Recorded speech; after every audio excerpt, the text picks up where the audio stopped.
180 km, plus de 12 000 mètres de dénivelé positif, 11 jours à marcher sur l'un des sentiers les plus difficiles d'Europe, ça c'est le GR20. On l'a fait à deux potes, 2 sacs de 10 kilos, et honnêtement, on savait pas vraiment dans quoi on s'embarquait. Entre les crêtes vertigineuses, les passages techniques, la fatigue qui s'installe et les rencontres inattendues qui changent tout, ce trek nous a vraiment poussé dans nos retranchements. Et dans cette vidéo, je vous emmène avec nous, du nord au sud de la Corse, sur ce qui est probablement l'une des plus belles et plus dures aventures de notre vie.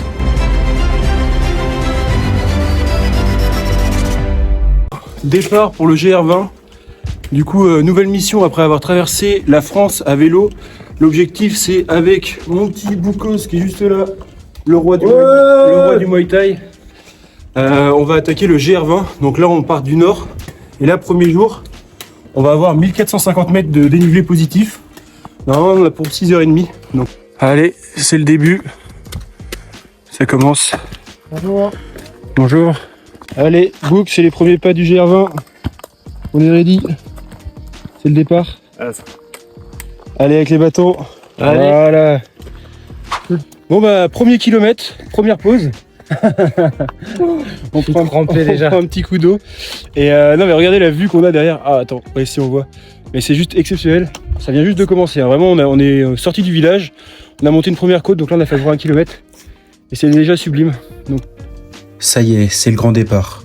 On attaque les premiers kilomètres en montée dès le début. On en prend plein les yeux. Les paysages sont déjà incroyables. La montagne est partout autour de nous. Et l'aventure commence enfin. Pour nous, là normalement on a fait à peu près 5 km. Et un tiers du dénivelé positif, c'est-à-dire à peu près 500 mètres. Mais c'est au niveau de l'eau. Alors déjà on a fait un tiers. On a déjà vidé la moitié de notre eau. Donc à voir, peut-être faudra qu'on prenne une bouteille en plus en arrivant là-haut. Je sais pas si sur la dernière c'est toi qui as accéléré ou c'est moi qui ai ralenti. Je te voyais plus. On peut encore apercevoir la mer au loin, avec les montagnes juste devant nous. On en profite pour faire voler le drone, prendre le temps et surtout commencer à trouver notre rythme pour cette première étape. Bon, là on est déjà quasiment à la moitié d'étape, même un peu plus. Au final on a fait entre 7 et 8 km. On a regardé, au total on en avait 11 à faire. Donc et normalement c'était le dénivelé sur les 8-9 premiers kilomètres et après ça va redescendre un tout petit peu jusqu'au refuge. Donc en gros on a fait une bonne partie du dénivelé là, c'est ça qui est cool. Et on fait un petit check médical. Boukos, explique-nous. Ça c'est du petit lubrifiant là. Voilà. Donc mettre beaucoup de crème sur le pied. Voilà. Et petit massage pour de pied. Tous les fans de pied, je vous mets les gros pieds de boucle. Oh là là. Normalement je les vends.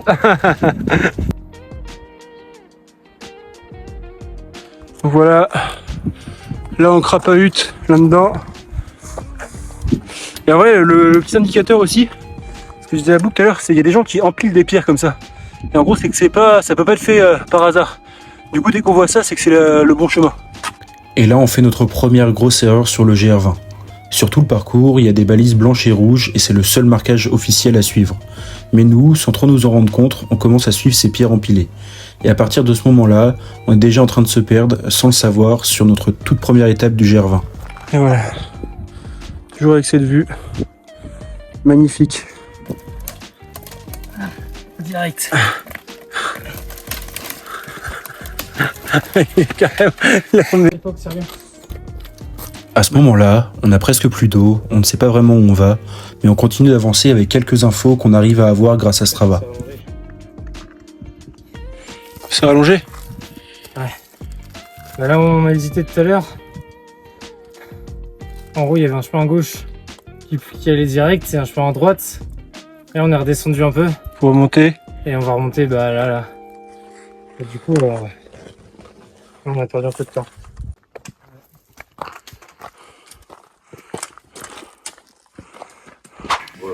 Bon, au final on a réussi à terminer notre petite histoire. Vraiment en fait on était parti sur le mauvais chemin. En gros il fallait suivre juste les marques rouges et blanches qui étaient indiquées dès le début. Et nous on a vu des petits tas de pierres et on s'est dit que c'était ça la bonne idée à suivre. Et on a suivi ça pendant du coup 5 km en plus. Et on était complètement perdu dans la forêt. Et vraiment on marchait, on suivait le truc. En fait à un moment on s'est rendu compte qu'on était perdu, qu'on marchait dans le vide quand même. Et il y avait plus de chemin. Et en fait il y avait plus de chemin, on était avec Bouk et surtout qu'on avait plus d'eau en fait. C'était ça le problème, c'est qu'on avait pris, moi j'avais 1,5 litre d'eau et à la fin on avait plus du tout d'eau. On était en train de mourir clairement. Et on avait plus de motivation, plus d'eau, plus rien, on n'était plus sur aucun chemin. D'un moment, on remonte parce que Book il arrive à trouver tant bien que mal quand même une direction. Merci, vous êtes les boss, hein, vraiment. Une direction, on la suit, et à un moment on retombe sur ces petits panneaux blancs et rouges, et on a les deux boss, Jimmy et Alphonse, les boss qui nous ont sauvés. Heureusement, eux ils ont commencé la rando encore plus tard, et heureusement pour nous parce que eux ils étaient restés sur le chemin initial, et nous on était complètement démoralisés, et ils nous ont redonné du rythme, donc on a réussi à arriver jusqu'au refuge, tant bien que mal. On a dû remarcher encore peut-être une petite demi-heure grand max, je pense, et après là du coup, pour terminer, on arrive au refuge. Du coup là, bon, c'est pas grand chose, mais dans nos têtes c'est vraiment un festin déjà. On a eu de l'eau, incroyable. Après on a des pâtes, juste de la sauce tomate, du saucisson, du fromage, bref, tout ce qu'il faut. Bon alors après un apéro d'anthologie, déjà vous pouvez voir la table à quel point elle est dégueulasse. Là on s'est fait 1 kg de pâtes, on a 2 sauces tomates, là ça va se régaler. Regardez. J'ai trop la dalle. Ah, il y a un gâteau en plus. Ah, on a du nougat aussi. On a un petit nougat en plus. Voilà, petit festin. Au final, la journée était difficile, mais on a une belle récompense en fin de journée, donc ça fait plaisir. Allez, bon appétit. C'est juste des pâtes et de la sauce tomate. Hello la compagnie. Du coup, on a réussi à bien dormir, c'est trop cool. Et ouais, les mecs nous avaient prêté une tente, donc c'était plus facile ce matin pour ranger toutes nos affaires. Donc là, il doit être 8h30, peut-être 9h. Il est 9h. Et là, on est parti pour une étape. Alors, on sait pas parce qu'il y a ces 2 grandes étapes. En gros, soit on peut doubler. En fait, il y a 1500 mètres de dénivelé positif et 1500 mètres de dénivelé négatif. Et pour l'instant, on sait pas trop à quoi s'en tenir. Donc, on s'est dit qu'on allait faire la première étape, voir où on s'arrête. Et puis après ça, on verra, on avisera. Mais pour l'instant, je vous laisse admirer juste. On vient de se réveiller, regardez-moi cette beauté juste derrière. On a vraiment un paysage de fou pour commencer la journée. Et là on attaque.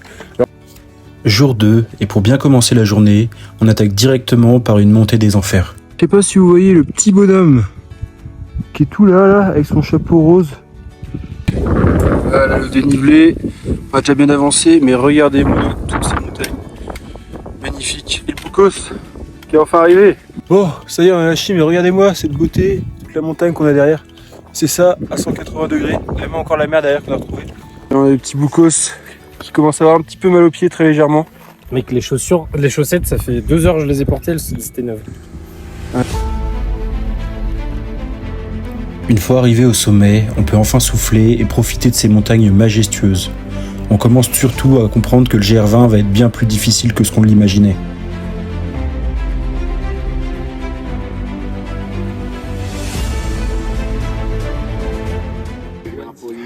Alors Book, cette petite montée. C'est de l'escalade en fait. Regardez-moi cette vue.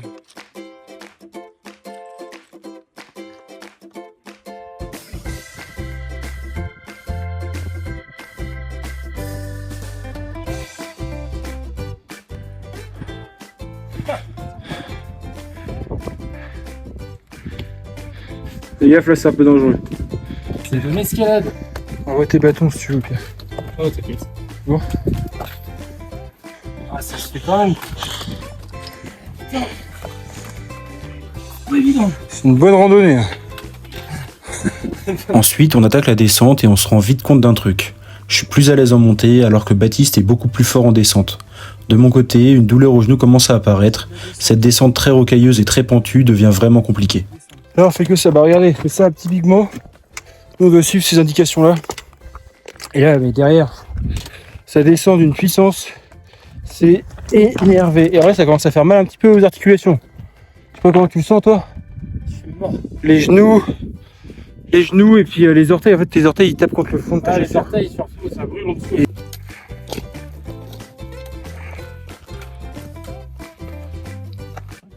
On finit par arriver au refuge et ça fait vraiment du bien.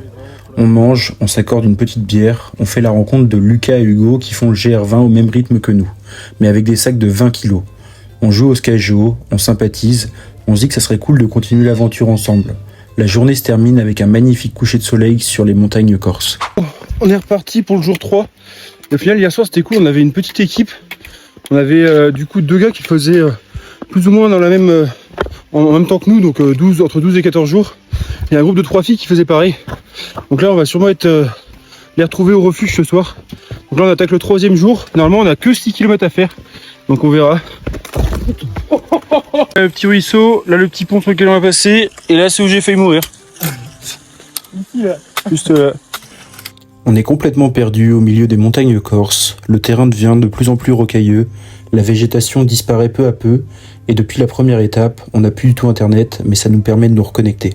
Bon, on avance bien depuis ce matin, c'est hyper dégagé derrière. Et c'est trop cool, c'est trop cool. Moi je suis plus à l'aise en montant, donc ce qui est cool c'est que depuis ce matin on fait que de monter, et que c'est hyper dégagé. Donc franchement c'est hyper agréable, je sais pas si vous voyez derrière moi, mais juste la grandeur des montagnes. On est content, franchement on avance bien.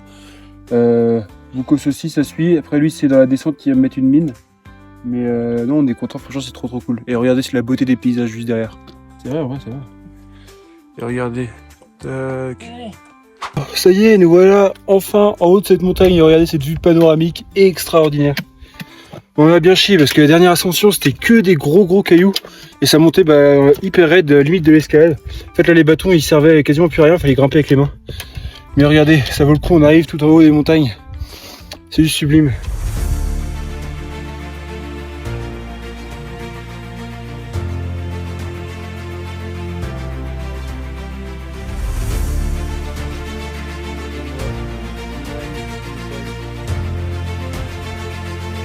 Les 4 premières étapes du GR20 sont clairement les plus difficiles. Les distances sont pas énormes, mais les dénivelés sont abrupts et extrêmement techniques. C'est d'ailleurs pour ça que la plupart des personnes abandonnent à la fin de ces premières étapes. Après plusieurs passages très techniques, on arrive enfin au sommet. On prend le temps d'admirer la beauté des montagnes et on rencontre un groupe d'une dizaine de jeunes de 18 ans avec qui on va partager toute la descente. On est parti pour 1,7 km de pure descente. Et ce qui est bien c'est qu'on voit le refuge juste en bas, donc ça devrait le faire. Et là on est avec toute une équipe, donc motivée à descendre. Let's go. La descente c'est cool, elle est moins technique. En gros c'est beaucoup de rochers, mais des gros rochers. Et du coup là moi j'ai le pied qui est plutôt plat. Et hier j'ai vraiment douillé dans la descente parce que mon genou j'avais trop mal. Et là au final mon pied est plutôt plat, il prend moins de choc et mes orteils ils touchent moins le fond de ma chaussure. Donc franchement ouais c'est beaucoup plus agréable. La descente est encore une fois compliquée pour moi, mais maintenant on commence à bien se connaître. En montée, je prends de l'avance, donc j'attends Baptiste, et en descente, c'est l'inverse. Le but, c'est d'aller à son rythme, mais toujours de rester soudé et motivé. Ça y est, bien arrivé au refuge. On est content, on a pu bien se reposer. Donc là, on a fait toutes les étapes un petit peu chiantes qu'on s'était dit. Donc à chaque fois, c'est en gros aller payer pour l'emplacement, installer la tente, prendre une petite douche, faire toute une toilette et ranger nos sacs, tout installer, mettre les matelas dans la tente et tout. Donc là, c'est bien, on avait un petit groupe de potes hier avec qui on avait joué au Sky Joe. Donc là on va aller les retrouver et puis on va sûrement aller se manger un burger ensemble. Donc là c'est cool, c'est la fin de journée, juste on a besoin de se reposer et passer du bon temps. Donc je vous montre juste une mini installation et après je vous montre le repas de ce soir. Rien de fou, voilà juste notre toile de tente. Donc on est à deux là-dedans, ça paraît petit mais en vrai il y a la place. Là il y a le Bukos qui est sur son téléphone et voilà. À l'intérieur on a juste nos petits sacs à nos pieds. Et 2 matelas comme ça où on peut dormir tranquillement. En arrivant au refuge, on retrouve tous les amis rencontrés sur la route. Comme tout le monde avance quasiment au même rythme, on commence à vraiment se connaître et à créer des liens. Donc on a retrouvé notre petite équipe ce soir. Et là ce soir ce qui est cool c'est qu'on est dans un refuge où on va pouvoir manger un burger et des pizzas. Parce que là ça fait 2-3 jours qu'on mange que des pâtes. En fait le seul repas dans le refuge c'est des pâtes. Donc là on est trop content, on est avec l'équipe. On va pouvoir se manger un truc trop bon. Reprendre des forces parce que demain c'est l'étape la plus dure. En gros, on a 1000 mètres de dénivelé positif et 1000 mètres de dénivelé négatif. Donc ça va vraiment piquer. Donc là, on est content de pouvoir reprendre des forces juste avant l'étape la plus dure de tout GR20. Le soir, au resto du refuge, on s'offre une bonne pizza pour reprendre des forces avant la journée qui nous attend le lendemain. On boit quelques verres, on rigole, on partage un moment hyper convivial tous ensemble. On sait que la prochaine étape est annoncée comme la plus difficile du GR20, mais pour l'instant, on profite simplement de l'instant. On part pour la 4e étape, aka la plus dure. Voilà. Pour cette 4e journée, on part avec Manon, Laurane et Eva. On avance quasiment au même rythme depuis plusieurs étapes, alors on se dit que ça serait plus sympa de partager cette journée difficile ensemble. L'idée, c'est de s'entraîner, de se motiver et surtout de vivre à plusieurs cette étape. Aujourd'hui, on va atteindre le point le plus haut de la Corse, en passant notamment à côté du Mont Cinto, le point culminant de l'île. Bon, là ça s'est refroidi un petit peu. On attaque la dernière grosse ascension là. Donc on va aller jusque là-haut. Et derrière, en gros, tu as le mont Cinto, qui est le plus gros, plus haut mont qu'il y a en Corse. Mais en tout cas, on va vraiment dans les plus hautes altitudes qu'on ira pendant le GR20. Donc là, ça commence déjà un peu à piquer. Et surtout, la différence avec les autres jours, c'est qu'il commence à faire un peu plus frais. Donc on est tous en train de se geler.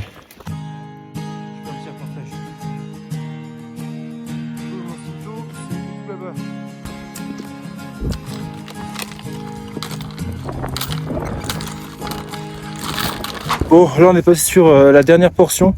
En gros, je sais pas si on voit juste derrière moi, mais c'est purement de l'escalade. Du coup, tout le monde a rangé les bâtons et là on grimpe avec les mains. Il y a carrément, je sais pas si on voit, mais une chaîne ici. Et en gros, ça permet de s'aider un petit peu à grimper parce que là c'est vraiment juste de l'escalade. Attends, on en est où? Tout ça, ça va être des crêtes.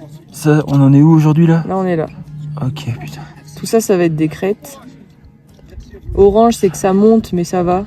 Tu vois, 35 mètres. Et là, par contre, que de la descente. T'es contente? Qu'est-ce que tu nous prépares de bon? Waouh! Coupé avec amour de Le saucisson. saucisson de l'espace. Ouais, j'ai donné de ma personne pour le Ah, goûter. clairement. Les 300 grammes en plus dans le sac, elle les a sentis. Donc, Ah, je les ai sentis. Hein. Arrivé en haut, on a une vue à 360 degrés sur les montagnes corses. On sort un petit saucisson avec les filles, on fait voler le drone, on prend le temps de réaliser qu'on est littéralement tout en haut de la Corse. C'est un moment vraiment cool juste avant d'attaquer la descente au refuge. Et après, ce qui est trop bien aussi, c'est qu'on avance au même rythme que plein de petits groupes. Du coup, ce qui est cool, c'est qu'on fait les refuges ensemble. Et en plus, tout le monde part à une heure différente, mais il y a différents niveaux. Donc des fois, on se fait dépasser, des fois, on passe devant d'autres personnes.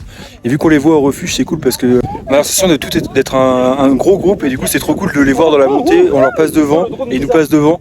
Et genre, ça met une ambiance hyper conviviale, hyper familiale. Et en plus, vu que c'est des bonnes bouffes, bah là, du coup, le petit saucisson en haut de la montagne, il fait trop plaisir. Et on vient de finir de manger. Donc là, retour à la réalité. La descente, en plus, moi, c'est la partie que je déteste le plus. Donc là, on va longer une crête pendant je sais pas combien de temps. Et alors, on a pour 4 heures de descente, donc ça devrait être assez intense. Les genoux vont souffrir. Bah, déjà, c'est ce qu'on se dit, on est déjà tous complètement épuisés. Mais ouais, c'est ça, on est l'élite. Il n'y a que l'élite qui arrive à passer la 4e étape. Et on fait partie de cette élite, donc on va y aller et on va tout déchirer. Pour rejoindre le refuge, on attaque une descente vraiment très rude. Hyper rocailleuse, très technique, on glisse sans arrêt, et de mon côté, c'est vraiment compliqué avec le genou. Il faut être concentré à chaque pas. On finit par arriver complètement épuisé au refuge, autant dire qu'on ne fait pas long feu avant d'aller se coucher. Mais une chose est sûre, l'étape la plus difficile du GR20 est maintenant derrière nous, et on se rapproche doucement du milieu de la Corse. Départ de l'étape 5, on est parti, au final on est passé d'un groupe de, on était 5 à 7 maintenant. Et là on est parti pour une petite étape, normalement elle fait que 4 km je crois. 6. C'est 4 heures. Et en gros elle est pas très longue, c'est juste qu'à la fin il va y avoir une grosse montée. Mais dans l'ensemble c'est l'une des étapes les plus chill, enfin peut-être pas de tout le GR, mais par rapport à tout ce qu'on a fait depuis le début ça devrait être cool. Donc là on est parti par 200 mètres de dénivelé négatif, donc un petit peu de descente et après ça va repartir. Lendemain, on se réveille tous beaucoup plus détendus. Après une petite demi-heure de marche, on arrive à une bergerie avec des coins où on peut se baigner. On retrouve Lucas et Hugo et on en profite pour faire une petite baignade tous ensemble avant d'attaquer la journée. C'est un vrai moment de pause, on mange, on rigole, on se sent bien. On sent surtout que le plus dur est derrière nous, les paysages commencent à changer avec de plus en plus de verdure, ce qui fait énormément de bien au moral. Qui a cassé ses chaussures pendant le GR20 avec ses 20 kg de sac et là il est en train de se faire custom ses chaussures, c'est exceptionnel. En gros la semelle en dessous elle est en train de partir de la chaussure et pas que d'une seule chaussure, les deux en même temps. En même temps il a pris les chaussures du daron, années 80, donc forcément la date de péremption. Ouais, c'est pas mal hein. Tu peux nous parler un petit peu de ce que tu es en train de réaliser Alors là j'essaie de faire un petit nœud. Ouais. J'ai fait non ça c'est Go Café, c'est un quadruple nœud tu vois. Je sais pas combien de toi temps ça tiendra. tu tentes une variante. Mais je tente de faire un nœud mais je dois avouer que c'est un peu compliqué parce que c'est serré tout ça. Et Hugo tu peux nous faire un petit débrief à chaud de ce qui est en train de se passer. Là c'est une paire comme ça. Franchement c'est nouveau hein. Je signerai pas d'autographe à la fin du GR, sachez. Hein. Tu voudrais faire des collabs un petit peu plus tard? Ouais. Franchement je pense prenez toujours du fil de linge. Je te jure que là ça nous sauve. Là ça nous sauve, c'est incroyable. Putain. Regardez-moi ces chaussures Prime là. Oh, allez.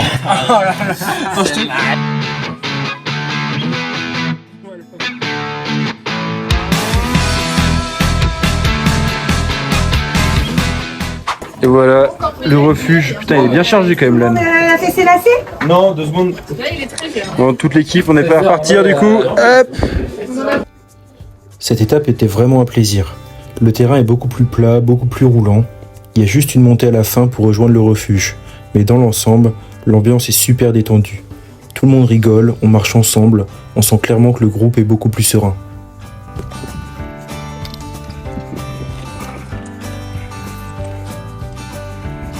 Bon, on a bien avancé, on a fait à peu près un tiers de la montée. Et là, le groupe, on n'avance pas tous au même rythme, donc c'est pas plus mal. Au final, ça permet de faire des petites pauses. Et on avance bien. Et en vrai, c'est une petite étape, donc là, il ne reste plus que 400 de dénivelé. Et ça devrait aller. Après le plat, place à la montée. Chacun avance à son rythme, on fait pas mal de pauses pour profiter des paysages qui sont magnifiques et surtout pour éviter de finir de détruire les chaussures d'Hugo qui sont clairement en fin de vie. Mais franchement, avec 20 kilos sur le dos, ils sont impressionnants parce qu'ils avancent exactement au même rythme que nous.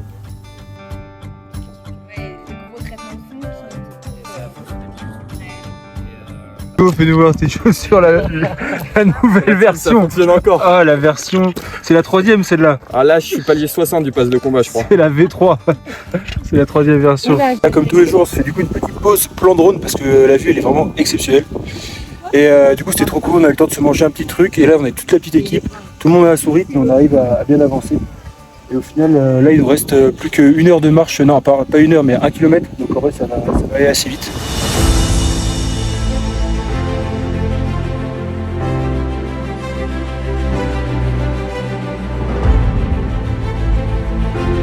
On termine tranquillement l'étape en arrivant en haut de la montagne. C'est la première fois qu'on dort dans un refuge situé en hauteur et pas en bas, donc c'est vraiment une sensation différente. Après la montée, on peut directement installer le camp et profiter du lieu. La verdure revient peu à peu, les montagnes sont à la fois rocailleuses et verdoyantes, c'est vraiment sublime. Ce refuge m'a particulièrement marqué autant par la beauté des paysages que par la sympathie des locaux. L'ambiance est hyper conviviale, tout le monde est heureux d'avoir passé l'étape difficile de la veille et on partage un vrai moment tous ensemble avec les randonneurs du GR20. Bon c'est bon, première étape d'installation. À chaque fois qu'on arrive du coup là c'est installer la tente. Au final là, on a pris les skills, la première fois on était un petit peu plus lent que ça. Et là c'est cool, on l'a fait rapidement et surtout qu'on a fait avec vraiment l'une des meilleures vues je pense qu'on a eu depuis le début. On a beaucoup il a réussi à nous trouver un spot qui est exceptionnel ce soir. Donc ça fait vraiment plaisir. Donc là l'étape ça va être de faire une petite lessive parce qu'au final on accumule quelques affaires sales depuis le début. Donc petite lessive et après on va rejoindre tout le groupe pour prendre un petit apéro et profiter de cette vue panoramique de fou et d'avoir terminé la 5e étape.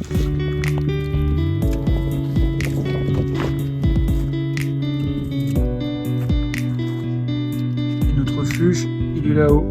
Voilà. Je voulais vous montrer quand même le refuge à quoi il ressemble. Donc là franchement c'est l'un des meilleurs refuges qu'on ait eu parce que la vue derrière elle est exceptionnelle et surtout que il y a une petite épicerie, les locaux ils sont trop sympas et du coup je voulais vous montrer vite fait à quoi ça ressemble.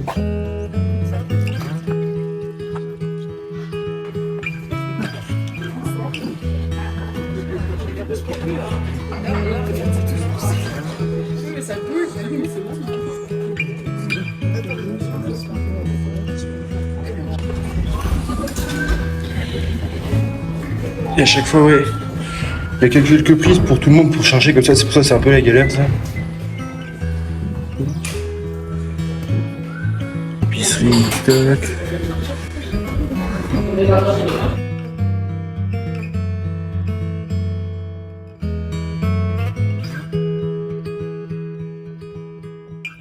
Bon, ça y est, ça va être le départ du jour 6 du coup. Et en gros, c'est une grosse étape, enfin c'est une grosse étape pas au niveau dénivelé mais au niveau longueur. En gros, Manon, ce qu'elle disait, c'est qu'elle avait après 17 bornes de dénivelé. Enfin, 17 bornes, putain, je suis pas du tout en forme là. 17 km, et sauf qu'on a croisé d'autres gens qui l'ont fait, et c'était plus entre 24 et 26 km. Donc on part pour une étape juste longue en distance, mais en dénivelé, c'est plutôt tranquille. Cette 6e étape change complètement d'ambiance. La descente est beaucoup plus tranquille, on traverse un ruisseau, et petit à petit, la verdure revient. Ça fait vraiment du bien au moral. Le terrain est plus roulant, on marche davantage sur la distance que sur le dénivelé et on trouve un bon rythme. On croise même des vaches sur le sentier et on sent qu'on a laissé derrière nous la partie ultra montagneuse du GR20. Mais malgré ce terrain plus doux, la fatigue commence vraiment à s'installer. On est déjà au 6e jour et nos jambes ont pris cher pendant les 4 premières étapes. Aujourd'hui, la distance est importante, alors on sait qu'il va falloir rester concentré et motivé jusqu'au bout. On est arrivé quasiment au sommet de notre étape numéro 6, si je ne dis pas de bêtises. Et là, il nous reste juste un faux plat descendant. Et en fait, sur la distance, on n'était pas trop au clair. Donc on va faire 17 bornes pour arriver jusqu'à un lac. Là, on va se poser au lac juste le temps de prendre un petit orangina. Et après, on va avoir encore 1h30 de marche pour aller jusqu'au refuge. Donc ça va être 1h30 un petit peu longue parce que ça, au total, ça nous fait quasiment 24-25 bornes. Les chaussures de Manon. Dans la montée vers les hauts plateaux, ça commence à devenir compliqué. Je manque d'eau, la fatigue pèse et chaque pas demande un effort. Heureusement, le fait d'être en groupe nous pousse à continuer et quand on arrive là-haut, le décor change complètement. De la verdure, des lacs magnifiques, des animaux autour et surtout une source d'eau pour remplir les gourdes. Franchement, les hauts plateaux corses, c'est incroyable. Là, on est arrivé en haut des hauts plateaux. Donc on a fini toute la montée. Et regardez derrière moi, juste le lac, comment il est magnifique. On a un grand lac, c'est hyper paisible avec des montagnes. Là, il y a beaucoup plus d'animaux, donc c'est des vaches principalement. Et c'est hyper cool. Et en vrai, ça tombait trop bien parce que je commençais vraiment à être assoiffé. Et là, on a trouvé 7 sources d'eau qui nous a vraiment sauvé la vie, donc trop content. Normalement, on devrait trouver une bergerie dans 20-25 minutes de marche. Et il nous reste encore 1h et demie avant d'arriver au refuge dans lequel on va pouvoir dormir. Là, la petite source d'eau. Qui nous a sauvés. On continue en longeant les lacs, puis on fait une pause dans une bergerie pour boire un orangina et reprendre un peu de sucre. Mais les derniers kilomètres sont interminables. Après plus de 20 km, les 5 derniers paraissent 2 fois plus longs. Et on sent que le corps commence vraiment à fatiguer. Quelle journée de folie. Franchement, vous pouvez pas vous imaginer à quel point c'était dur. En fait, c'était interminable. Donc au final, on a fait entre 25 et 26 bornes. Et on est arrivé au camp. Et donc là, on est vraiment complètement explosé. On a juste monté la tente, on a mangé vite fait. Et là, je pense que ça va partir juste sur un gros dodo. Parce qu'on est juste complètement épuisé. Jour 7. Là, la prof est pas contente parce qu'on est en retard. Il est 7h30. On part pour une étape de 6h30 de marche. Donc on se tape 800 mètres de dénivelé positif dès le matin. Donc on est déter. Et en plus ce soir c'est un refuge où ça va faire la fête. Donc ça va être génial. Donc on est trop pressé d'arriver pour faire la fête. Fête ce soir. Ah là là, la fête de matin. Et voilà notre refuge. On avait cette vue. Mais là c'était pas terrible ce refuge. Parce qu'en fait dès ce matin ils étaient pas ouverts. Donc c'était celui-là.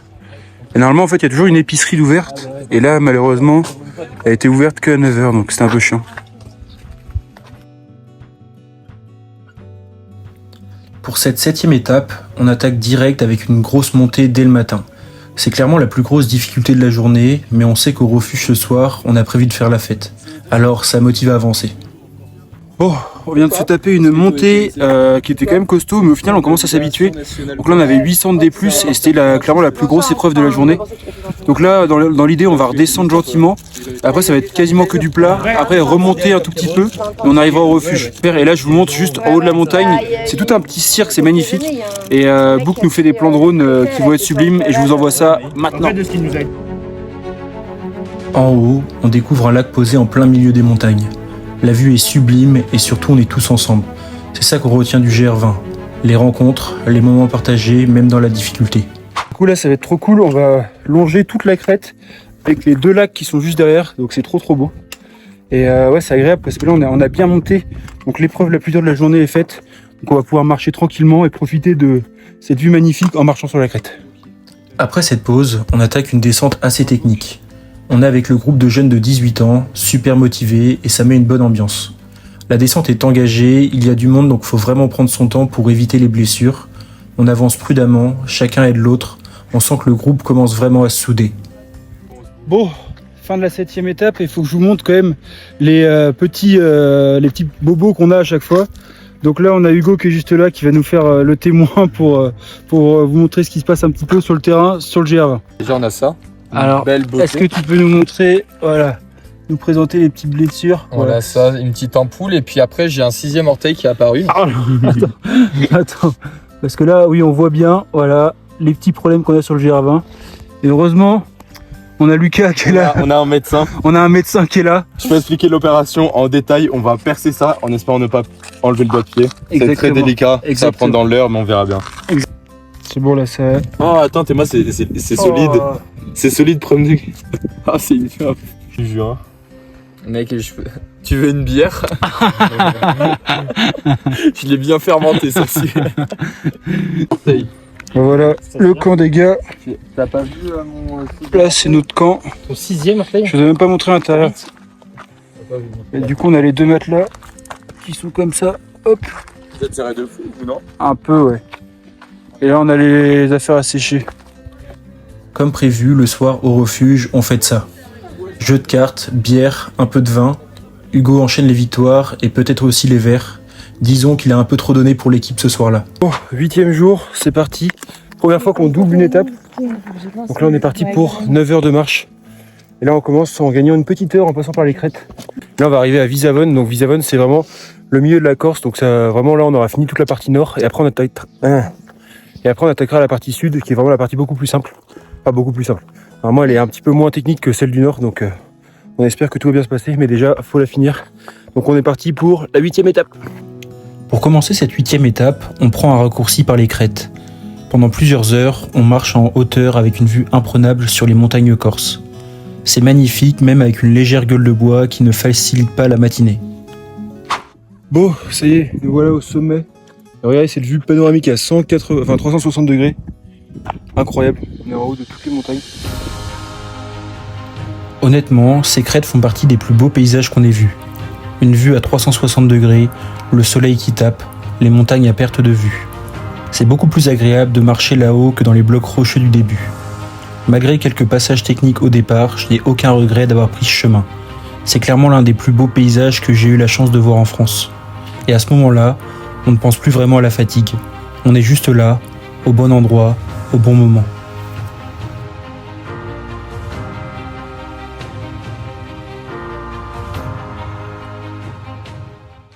Allez, tu sec. Elle est bonne? Est-ce que tu sens un Oh goût? putain. Oh putain. Oh, il l'a fait. Il est des nôtres. Mais les autres. Un peu plus loin, en haut d'une montée, je commence vraiment à avoir la tête qui tourne. Je manque d'eau, je dois m'asseoir quelques secondes pour récupérer. C'est un moment compliqué. Mais je sais qu'une source d'eau est un peu plus bas, alors je m'accroche. Là, c'est clairement le mental qui prend le relais. Faut mettre les moments douloureux aussi. Hein. Non, mais tu t'es pas en train de nous faire un petit malaise? Non. C'est pas l'eau. Allez, on va chercher de l'eau. Bon, jour 9. Au final, là, on a bien avancé. Hier soir, en fait, tout s'est bien passé, mais la montée, vraiment, c'était atroce. Bah, je vous montrerai la vidéo que Book m'a pris quand j'étais tout en haut. J'avais vraiment plus de force. Et après, on avait 1200 de dénivelé négatif. Et c'était bien parce que c'était des gros cailloux, donc on a pu descendre hyper rapidement. Et après, on est arrivé à Visavona, donc je vous montre, c'est ici sur la map. Et en gros, c'est à peu près où le parcours est coupé en deux. Et du coup, maintenant, il ne nous reste plus que la partie sud. Donc là, je vous montre derrière, il n'y a plus que des montagnes qui sont beaucoup plus basses et beaucoup plus verdoyantes. Donc ça devrait être beaucoup plus cool pour notre corps et surtout pour les jambes. Les jours commencent à se ressembler, mais on avance. Et chaque pas nous rapproche de la fin. Et c'est pas tout le temps, mais en gros, il y a des fois où on a des petites cascades. Et là, vu qu'on n'est plus qu'à 1 heure du refuge, avec cette vue qui est juste sublime, au final, on peut se baigner dans les petites cascades, remplir les gourdes. Donc là, je vous montre le mood général. Et généralement, en fait, quand c'est des espaces qui sont un petit peu plus grands, il y a d'autres gens qui se posent aussi. Donc là, on est tous posés avec d'autres personnes. Moi, il y a la pratique pour aller chercher l'eau, pour faire des fourrages, des trucs comme ça. On s'appelle naturellement. Bon, fin de la 9e étape. Au final, on est content, c'est une petite étape. Il y a juste une montée qui était un peu dure ce matin. Et là, on est arrivé à peu près tôt au refuge. On a pris la douche et tout. On a tout installé la tente. Donc maintenant, on n'a plus qu'à profiter. Donc là, je voulais vous montrer à quoi ressemble le petit refuge. Voilà, alors là, c'est notre campement. Hop, on a notre tente. Avec, à chaque fois, on a les 2 matelas et nos affaires tout au bout. Là, j'ai mis que mon sac, mais Book il met son sac aussi ici. Comme dans tous les refuges, en fait, il y a une source juste là. En fait, ça permet à tout le monde d'avoir de l'eau fraîche parce que bah, forcément, vu qu'on transpire beaucoup, on est un petit peu assoiffé. Donc dans tous les refuges, quasiment, il y a une source pour qu'on puisse se réhydrater. Ce refuge est en fait une station de ski en hiver, donc c'est beaucoup plus fourni. Il y a une vraie épicerie et plus de confort que d'habitude. On profite du coucher de soleil, un peu plus serein, prêt à repartir pour la suite. Bon, ça y est, départ du refuge. Donc on est au jour 10. Au final, là, le groupe s'est un petit peu scindé, mais très légèrement. C'est juste Manon qui est vraiment la plus forte, qui a voulu faire une variante pour aller voir des choses qui sont un petit peu plus jolies. Et nous, j'avoue qu'on a un petit peu mal aux jambes, on voulait faire la variante la plus courte. Donc on va suivre le GR tout simplement. Donc là, on part pour 15-16 km aujourd'hui. Donc c'est quand même une bonne randonnée, mais ça sera pas les étapes les plus dures. Donc hop. Bon là, on passe sur des ponts un petit peu stylés. Je vous montre. En fait, il y a plein de petits spots où on se passe au-dessus des rivières. Donc ça fait plaisir. C'est vraiment trop beau et trop stylé. Et ça change un petit peu des paysages ultra montagneux qu'on a. Au moins, on a un peu de fraîcheur. On a l'ombre et on a de l'eau. Donc ça fait vraiment plaisir. Cette étape est plus roulante, rien d'exceptionnel en apparence, juste nous, le sentier et le rythme de nos pas. Les journées se ressemblent mais on est complètement connecté à l'instant. On avance presque en pilote automatique, à respirer au même rythme que la montagne. Bon là on est dans le sud de la Corse et en fait les chemins ils sont beaucoup plus roulants. Et là c'était bizarre parce que sur le chemin depuis le début on croisait pas mal de chevaux. Et là on vient d'arriver à un endroit où on pouvait re-remplir les courses donc on y va quasiment à chaque fois parce que en fait moi je prends que 1,5 litre quasiment donc dès qu'il y a l'occasion d'en remplir je les remplis pour pouvoir boire. Et là c'était trop cool parce qu'on voyait vraiment une ambiance corse où ils sont tous avec leurs chevaux. Et genre ils font des balades, il y a des chants corses et tout. Et je sais pas, ça fait un truc vraiment. C'est ce que vient de dire Book là, c'était marrant. C'est en fait les derniers cow-boys du monde, ils sont en Corse. Là vraiment, je sais pas si on voit derrière, une petite bergerie posée au milieu de la montagne avec tous les chevaux autour, c'est vraiment magnifique. Donc là c'est cool parce qu'on a vraiment l'impression de voir un truc authentique corse. Donc, À plusieurs reprises, des chevaux nous dépassent sur le sentier et on comprend pas vraiment pourquoi. Jusqu'à ce qu'on découvre ce refuge rempli de cavaliers corses, chantant et montant leurs chevaux dans les montagnes. C'est authentique, puissant, presque folklorique. On arrive quasiment à la fin de la 14e... qu'est-ce que je raconte, de la 10e étape. Sauf qu'on vient de se bouffer une de ces montées qui était un petit peu hardcore. Du coup c'est pour ça que j'ai pas les esprits clairs. Mais j'ai quand même une excellente nouvelle. C'est qu'on est arrivé sur la côte est corse. Donc là c'est là qu'on voit la mer. Il nous reste plus qu'à descendre encore 3 jours. Et on aura terminé le GR20. Donc en vrai ça fait plaisir, ça fait du bien au moral de voir la mer juste là. Et au final... Et là c'est la meilleure boucle. Tu peux nous dire ce qu'on ressent quand on voit ça? Là on est content, là on a fini de marcher. On a fini de marcher pour la journée. En gros quand on arrive on voit à chaque fois un refuge au loin comme ça. Et là c'est à dire qu'il nous reste 5 minutes de marche, même pas. Et on est arrivé au refuge. Donc le bonheur ultime. Donc là vraiment trop refait. Encore une fois, quand on a cette vue, le refuge juste derrière. Oh là là, qu'est-ce qu'on est refait. Donc là vraiment on va pouvoir se poser, se doucher. Et là c'est un mini refuge en plus. Et ça veut dire qu'il nous reste plus que 3 jours de marche. Alors que là vraiment l'organisme commence à être rincé entre le vélo et le GR20. J'ai vu que je commence à peiner un petit peu. Et en plus demain on va voir si c'est possible de tripler. Parce qu'en gros il y a un raccourci qui nous permet de gagner pas mal de kilomètres. Et en gros quitte à avoir une journée de merde, et bien autant que ce soit une grosse journée de merde plutôt que 2 moyennes journées de merde. Bon, on était tout tranquillement en train de monter notre tente avec Book. Tandis que on est en train de griller la tente. On a eu de la compagnie, on a un voisin qui vient gentiment grailler sous la tente. Ce matin on s'est levé hyper tôt, on s'est levé à 4h du mat pour partir à 5h. Parce qu'au final on va essayer de faire 3 étapes. En gros ce matin on va aller à la première étape et après il y en a une qu'on peut doubler plus facilement. Et en gros via un raccourci, via l'ancien GR, on peut réussir à gagner 4 heures sur le trajet. Donc c'est pour ça qu'on est parti vraiment de bonne heure ce matin. Et normalement on est parti pour 12 heures de marche. Donc là on vient de se taper une petite montée. Et juste regardez le petit spectacle qu'on a derrière. Le magnifique sunrise. Ça fait trop plaisir en fait, ce que je disais à Book, de se lever de nuit et de voir le soleil arriver. En fait mentalement ça fait un truc où ça te donne la patate. En fait je sais pas pourquoi ça te donne un shoot de bonheur. Donc là on est vraiment déter. On a 10 km pour arriver jusqu'au premier refuge. Et après au premier refuge on prend un sentier qui est hors du GR20.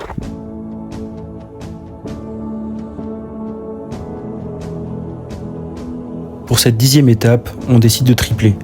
Donc réveil aux aurores. On part alors que le soleil commence à se lever et les couleurs sont complètement différentes. Les montagnes sont dorées, l'air est frais et ça donne une énergie incroyable. Pour ces 2 derniers jours, on se sépare du reste du groupe. Les filles et les gars préfèrent avancer plus tranquillement et nous, on veut tenter le coup à 2. Ça fait bizarre de repartir seulement tous les 2, comme au début. Mais on garde des souvenirs incroyables, des moments partagés avec Manon, Eva, Laurane, Lucas et Hugo. Là, on est concentré, on sait que la fin est proche, mais il nous reste encore beaucoup à donner. Là, on vient de finir les grosses montées de la première étape de la journée. Regardez, il y a plein de moutons autour de nous, tout au haut de la montagne. Regardez-moi tous ces moutons. On est tout au haut de la montagne, on a quasiment fini l'étape 1. Bon, ça y est, là on est arrivé à la moitié. Enfin, au final, pas à la moitié, on a fini la première étape, donc il est à peu près 10 heures. Et on a mis 4 heures pour le faire. On est parti sur les coups de 5 heures, on est arrivé plus vers 9h30, 10h. Et là, on vient de demander au mec du refuge, il nous a dit qu'il restait 7 heures et que il y aurait moins de dénivelé. Et sachant qu'on a regardé, en gros, c'est 800 de positifs et 1000 de négatifs. Donc on espère que ça devrait le faire. Le vrai truc, c'est que le sentier devrait être un petit peu moins bien balisé parce qu'on va suivre des balises qui vont être grises. Alors gris sur gris, forcément avec les pierres, des fois ça va moins se voir. Là voilà, hop, on a le refuge. On vient de se faire une petite pause juste là.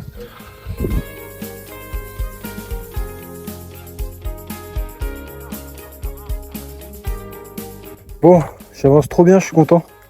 Là on est dans la deuxième partie de journée. Et franchement le sud, oui ça monte et ça descend quand même un petit peu. Mais ça n'a rien à voir avec le nord, c'est quand même beaucoup plus simple. Et les paysages sont quand même magnifiques. Donc franchement, c'est que du kiff depuis ce matin de juste marcher à travers les montagnes. C'est plutôt roulant. Enfin ça monte, ça descend, mais c'est 1000 fois plus roulant que le nord. Là on a encore bien avancé. Et on a attaqué, en gros il y a une variante qui permet de passer. En fait c'est l'ancien GR. Du coup il y avait moins de trafic. Et là on est arrivé, Book avait vu qu'il y avait un petit cours d'eau, donc on s'est dit vas-y on va aller jusqu'à là. Et là on est arrivé et c'est juste parfait parce que ça fait genre 2 semaines qu'on est que dans la montagne. Et il n'y a pas une once de verdure, il y a des cours d'eau mais c'est que des cailloux. Et là je sais pas comment dire, en fait il y a plein d'herbes pour pouvoir se poser. En fait là on a posé nos sacs et on vient de se faire une petite sieste, c'était juste trop bien. Les petits repas en gros à chaque fois ce qu'on mange, ce que je vous ai pas montré, j'oublie à chaque fois qu'on mange, c'est des petites boîtes de conserve qui sont comme ça. En fait c'est du coup là des salades italiennes, donc ça ressemble à ça. En fait c'est beaucoup de thon avec des pâtes. Ça se mange assez bien. En fait ce qui est cool c'est que tu peux le transporter, t'as pas besoin de le garder au frais et c'est facile et pratique à manger. Regardez-moi ce petit cours d'eau, plein de verdure juste là, tac, c'est magnifique. Et du coup on avait nos sacs avec Boubouk juste là. Après une pause dans un endroit magnifique, on se sent reboosté, presque comme dans un autre monde. On repart pour enchaîner 3 étapes en une, plus motivé que jamais. Oh, normalement, on est arrivé en haut de notre dernière montée. Demain, c'est que la descente, les 2 dernières étapes, c'est que de la descente. Et là, hop, on a la croix juste devant nous. On est tellement contents, putain. Ah, j'en peux plus. La croix. Et regardez, on est les plus hauts de tous. On a bientôt fini! On arrive enfin en haut de la dernière grosse montée de cette triple étape. Devant nous, le sud de la Corse et au loin, la mer. Là, on réalise que la fin est proche. Il ne nous reste plus qu'une descente avant le refuge et la dernière journée sera majoritairement en descente. On prend le temps de profiter une dernière fois des montagnes pendant qu'on est encore en altitude parce qu'on sait que ces paysages vont nous manquer. Début de la dernière journée, du coup là on n'est pas du tout... Bon, moi je suis pas très bien réveillé. Du coup là on a 2 étapes, une de 15 bornes, donc la première, et une de 12 bornes. Donc là on est parti pour 1 heure, il est 6h du matin, et on a compté, on en a pour 9-10 heures de marche. Donc j'espère que ça va se passer vite et rapidement. Après tout ce qu'on a traversé, on est prêt.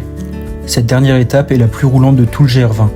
On marche vite, presque en courant parfois. On avale les kilomètres et ça fait un bien fou au moral.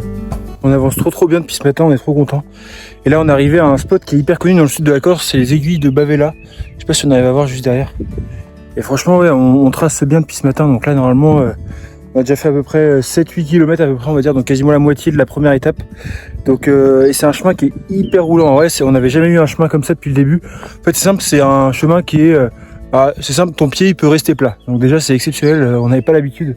Donc là on profite de la vue, on a le beau lever de soleil parce qu'on était à l'ombre depuis le début. Là on vient de retrouver le soleil et regardez-moi cette vue derrière, on dirait un national park américain tellement c'est beau. Regardez, c'est sublime. Pour cette dernière journée, on enchaîne 2 étapes en une. On traverse les aiguilles de Bavella qui sont magnifiques, mais on garde un rythme soutenu pour être sûr de terminer aujourd'hui. Bon, on vient de terminer l'avant-dernière étape et là j'avoue que en fait on a eu une petite descente qui nous a bien crevé quand même. Donc là moi je me mange une petite salade de riz et Bout, qu'est-ce qu'il mange? Une omelette au fromage à 10 €. Là, c'est la salade de riz, donc à 8 €. Le petit iced tea, Beau qui mange. Tac, la petite omelette au fromage. Je l'ai plus cher du monde. Et là, on a cette vue. On est reparti pour le sud de la Corse, là.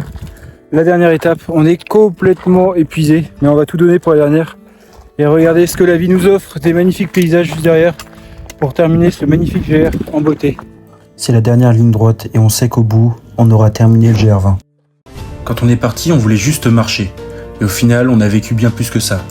180 km, plus de 12 000 mètres de dénivelé positif, des moments de galère, des fous rires, des paysages qu'on n'oubliera jamais, et surtout des rencontres qui donnent tout un sens au GR20.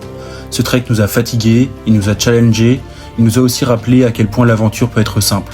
Aujourd'hui, je suis juste fier de pouvoir dire que j'ai fait le GR20.